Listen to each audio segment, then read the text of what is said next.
Thank you. My name is Joel Fajardo. I'm the mayor of the city of San Fernando. I would like to clarify first some comments that you made earlier. I do not believe that the people here today are simply here to shout at government. The people here today are here to fight for their communities, to fight for what they believe in. And they are doing that because their voices are not heard. You've claimed that the High-Speed Rail Authority Board has listened to the public, but if that were the case, there would not be so many people here today. And if that is what the board truly believes, then they have been fooled by their consultants, or they are simply out of touch on this issue. In the city of San Fernando, we have been fighting the High-Speed Rail Authority's route, SR14, for 2 years.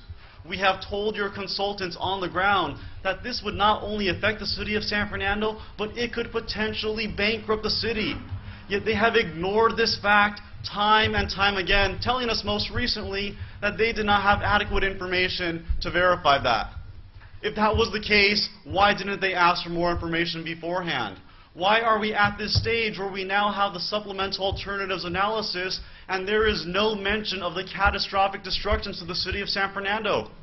It would divide the city in half with a 20-foot high wall, effectively creating 2 separate towns. It would destroy our Cesar Chavez monument or impede access. It would eliminate our bike path at the same time that the High-Speed Rail Authority is proposing to enhance modes of transportation. This would adversely affect and disproportionately affect a working-class community. And everyone here in this room knows we would never consider these routes through 3rd Street Promenade. We would never consider these routes in Old Town Pasadena. We would never even speak about these routes on Rodeo Street. But it is okay to impact our communities. There is no second-guessing that you will study our communities, even if it means destruction to our town. Like my colleagues, I understand the need for better transportation alternatives, but it needs to be done in a meaningful way. This meeting was held at a time and place at which our community members cannot attend. So I'd like to thank the community members who helped me over 2 days to collect 1,000 petitions telling you to remove SR14 and to preserve the city of San Fernando. Thank you for your time. Thank you.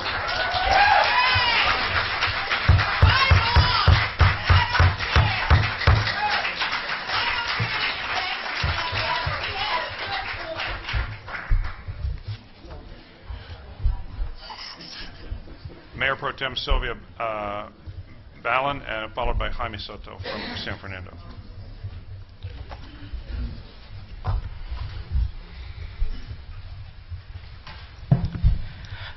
Thank you very much. Let me say this one more time, loud and clear. We do not support above ground or underground high-speed rail service. The California High-Speed Rail Authority claims to have open communication. However, the HSR does not hear what is said, nor read what is written. To help you comprehend, I prepared documentation for you to follow the sequence of San Fernando's position. I also highlighted key points for you. On July 21st, 2014, the San Fernando City Council sent a letter to Chairman Richard. Page 2, paragraph 1, first sentence reads, San Fernando City Council would be willing to have a continued discussion on a proposed tunnel design. On March 11th, 2015, at 10 a.m., Chairman Richard and HSR staff met with me and our city manager prior to a special city council meeting and tour of our city, and I was very clear that I do not support above ground or underground rail through our city.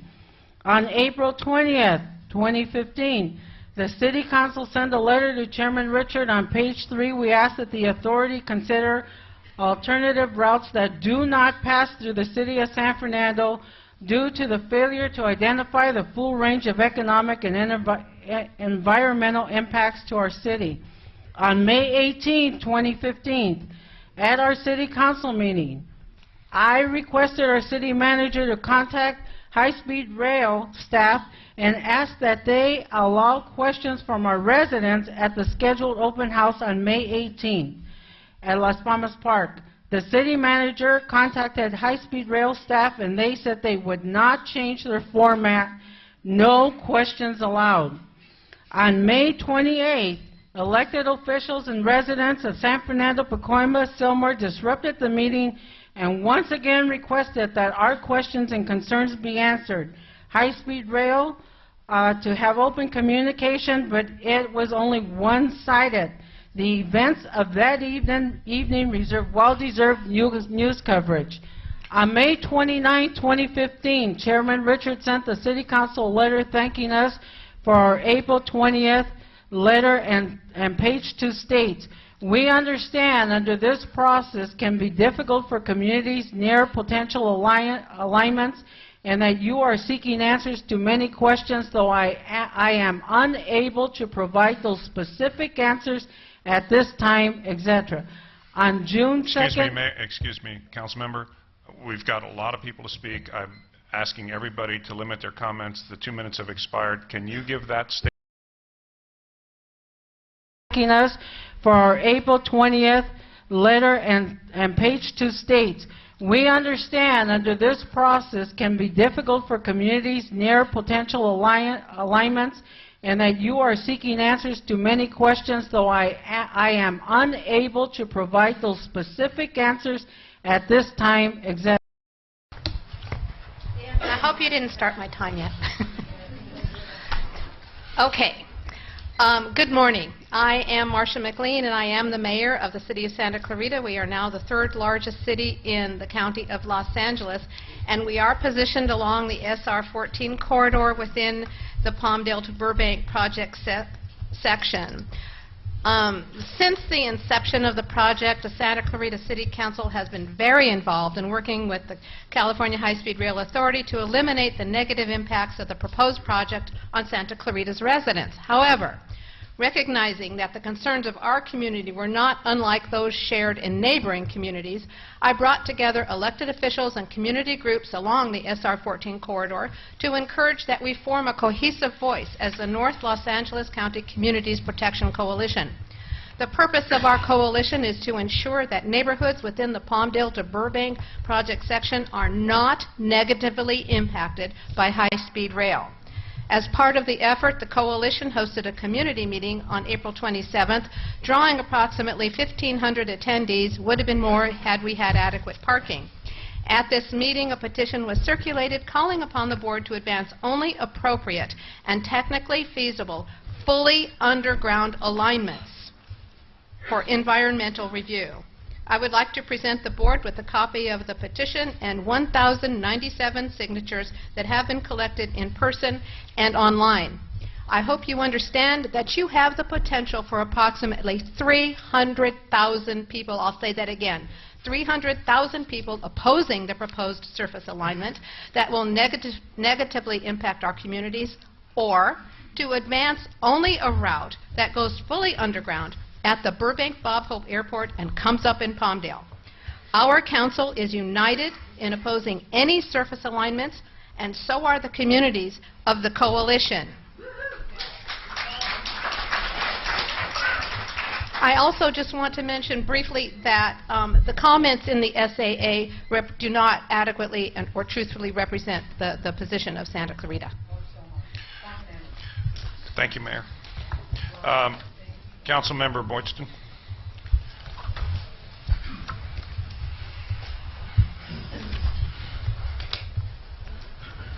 Good morning, Chair Richards, and it is for me to give you my condolences on your recent re-election.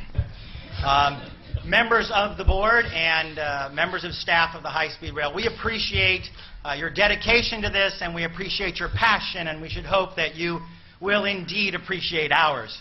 I am Councilman Tim Van Boydston from the city of Santa Clarita, but more importantly, I am a taxpayer of California and a citizen of Los Angeles County. Yes, I am here to tell you to not destroy the schools and churches and homes of our city of Santa Clarita and our valley of Santa Clarita. But I am also here to tell you, do not destroy the historic city of San Fernando. Do not destroy the neighborhoods of Shadow Hills and Sunland and Sylmar. Do not destroy Cagle Canyon and La Cañada. Do not destroy Acton and Agua Dulce. Put this train underground, or the people of this county will not be divided and pitted one against another, but we will be united. If you insist on destroying our neighborhoods, we will gather together and we will rise up and we will stop this train in its tracks.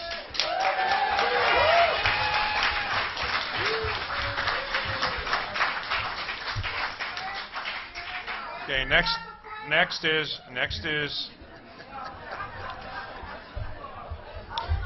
Okay, thank you. Next is Mr. Hassan Ikrada, from the Executive Director of the Southern California Association of Governments.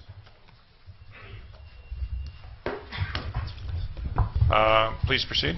All right. Hello. Thank you, everybody. My name is Tippi Hedren.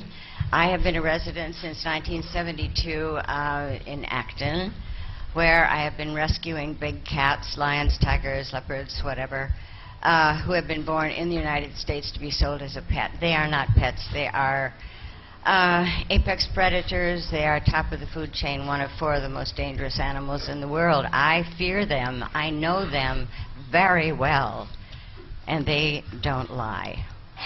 And frankly, I think I'm more afraid of all of you, because I think you're not listening to us.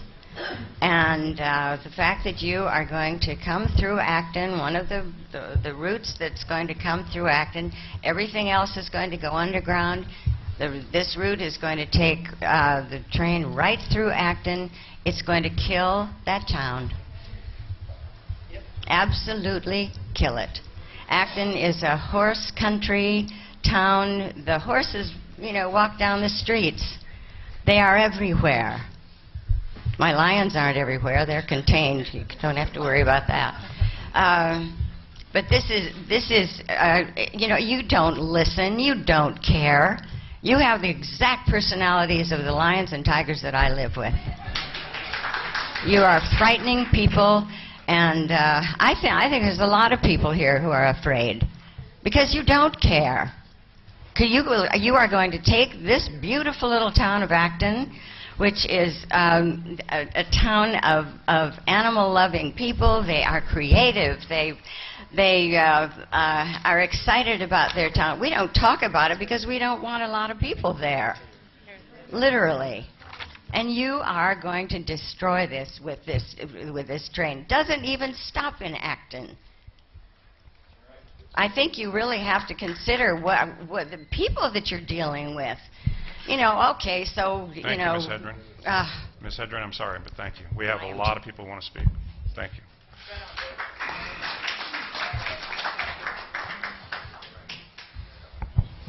Hello, yes, my name is Jacqueline Air, and I'm a resident of Acton. I would like to make something crystal clear to all of you. The community of Acton will not settle for any of the routes that are in this SAA report.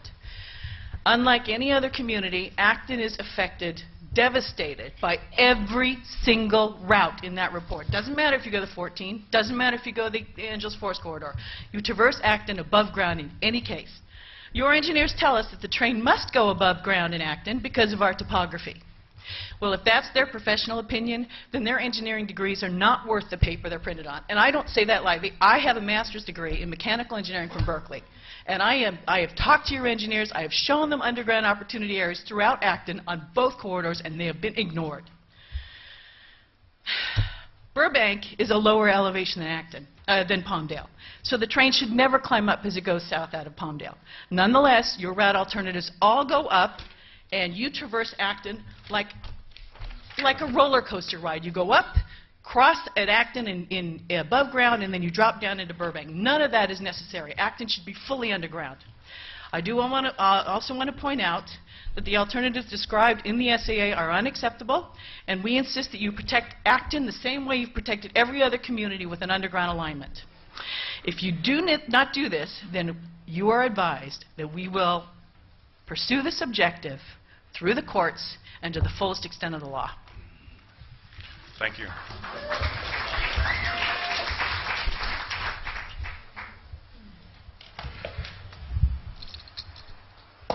Good morning, Chairman Richard and Board. There are still 4 problems in Acton: E1, E2, E3, and the SR 14 hybrid. Consider for a moment what a rushing train on a cement viaduct 25 to 35 feet top to ground would mean to residents now living in the serene valleys and canyons of Acton, full of peaceful homesteads and horses. This industrial structure will dominate the rural residential area for more than a mile or two, not only with constant unhealthy noise, but with intrusion, degrading blight, and isolation. What we see and hear in Acton are very important to us. You can put up walls that will only partially mitigate sound, but you will have stolen the beautiful vistas that are so central to what it means to live in a rural community. Rural character isn't something superficial that can be fixed up with surface solutions like mitigation. The essential form or structure of the area needs to be preserved. To do otherwise shows a lack of understanding and respect for our community. What you see as a sleek new transit system is a gross injury to our rural community. Not wishing to compromise the forest, we are asking for a totally underground route out of Palmdale. Otherwise, you are shifting the cost onto the community that has worked so very, very hard to protect and preserve our town. The voters may have chosen a high-speed train, but I sincerely doubt that they want the destruction of our rural communities and small towns. Thank you. I'm sorry, what is your name? I didn't... I am so sorry. Kathleen Trinity, resident of Acton. Thank you. Next. Hi, can you hear me now? My name is Jacqueline English, and I'm a resident of Acton. And I left Pasadena in 2005 because it was getting too crowded. And I moved to Acton because I wanted a simpler way of life. And I feel very privileged to be able to have lived there. Now I kind of know, in some small way, how the Sioux Nation felt when the Union Pacific Railroad was built across their lands. Because that's exactly what you guys are doing to us. You want to divide our town in half. Okay? I know up in Fresno you're resorting to eminent domain to kick people off of their farmlands. Okay? You got lawyers. I heard you talking about your law firms now. You're hiring even more lawyers. Who's here to represent us? Where's our lawyers? Okay, you want to take our town and split it in half, and we have nothing. And then you have this meeting downtown, which is a good 30 miles from where these stakeholders are. Where's our seat at the table? You want to disrupt our lives? You want to turn everything upside down in Acton when you have reasonable alternatives? They talk about democracy being compromise, all right? I haven't heard about compromise. I've heard about you people patting yourself on the back about how you have these open houses and these listening things, but you don't hear us. You do not hear us, all right? So we're kind of upset about that, in case you hadn't figured it out, all right? So take your comment sections, pat yourself on the back, but you do not listen. Thank you.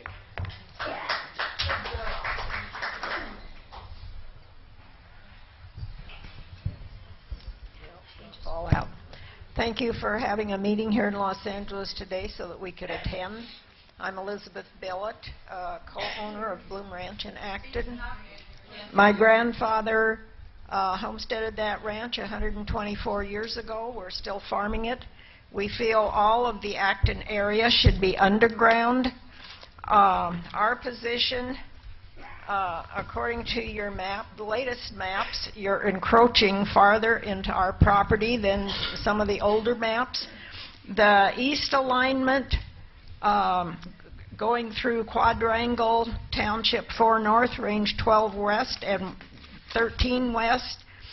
The one alignment going west of the Vincent substation, the other one going east, and also number 26, 27, and 32 should all be moved to the south. And this would miss all the houses and wells and then go on into the Burbank area if you must. All of the Acton area should be underground. And we have a beautiful town. We're all very pleased to live there. And all of the above-ground routes in Acton will disturb significant Indian artifacts and wildlife corridors. We feel that the options E1A, 2A, and 3A, and also E1B, 2B, and 3B should all be moved south out of Section 8 and 9, and instead of in Section 5 where we are. We own 150 acres, and then their route can continue on into Section 17, 18, and then into Range 13 West into Section 24. I'm turning in some pictures of our beautiful area, and also the quadrangle and the forestry copies of those maps. Thank you very much. Thank you, Ms. Bellot.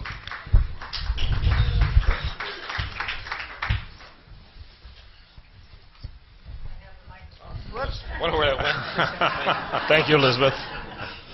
I know it well. Anyway, my name is Michael Hughes. I'm from the community of Acton as well. As you can see, many people are here.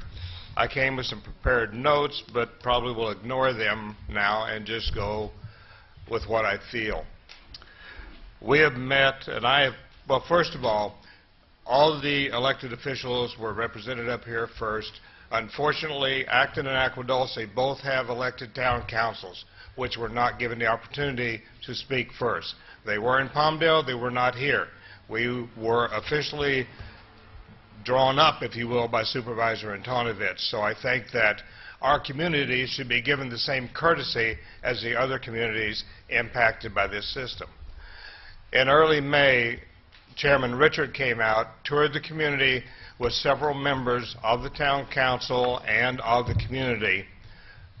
Areas were pointed out where the train would be coming out and quote-unquote daylighting our community.